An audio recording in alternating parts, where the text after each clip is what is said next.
The Texas U.S. Senate runoff race takes a dramatic turn after President Trump officially endorsed Ken Paxton over incumbent Senator John Cornyn yesterday.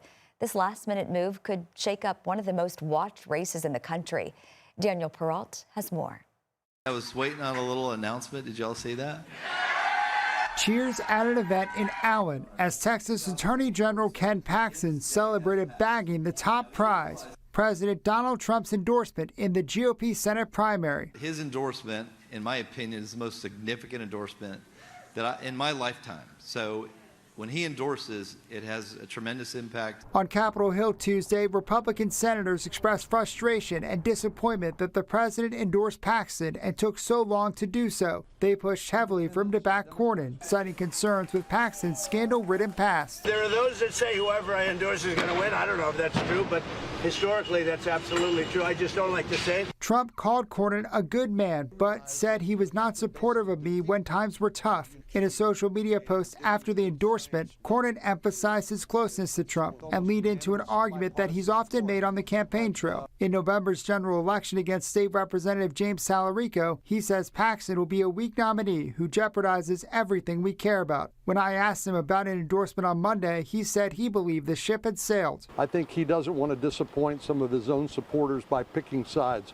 in this race, which is fine. That's his prerogative. For his part, Talarico said it doesn't matter who wins the runoff. We already know who we're running against, the billionaire mega donors and their corrupt political system. This might have the effect of mobilizing Paxton votes while simultaneously demobilizing and deflating Cornyn votes. For months, Cornyn and Paxton have been highlighting their ties to Trump while trying to appeal to Republican voters. Last week, Cornyn introduced a bill to designate U.S. Highway 287, Interstate 47, in the president's honor. Cornyn really tried to be as conservative as possible, and at the end of the day, it still wasn't enough to get the president's endorsement. It's another advantage for Paxton in a runoff where the electorate tends to be smaller and favor the more conservative candidate. But experts say Cornyn still has a chance in what's become a bitter and expensive battle for the future of the Republican Party. For John Cornyn, this could potentially be the last political race of his life.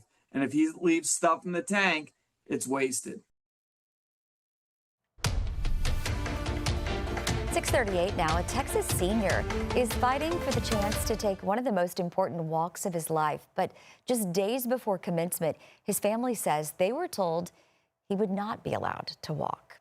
18-year-old Sean Roberts has spent years working toward his goal of walking across the stage at graduation in Killeen ISD, despite living with cerebral palsy, epilepsy, and being legally blind. His mother, Ruth, says that hasn't stopped him from wanting to participate in the ceremony. However, just before a meeting to discuss how to accomplish his goal, his mother received an email that nearly crushed their hope. They had already decided that at that point that Sean would just stand at graduation. He was not going to walk. And that they would assist him through this process.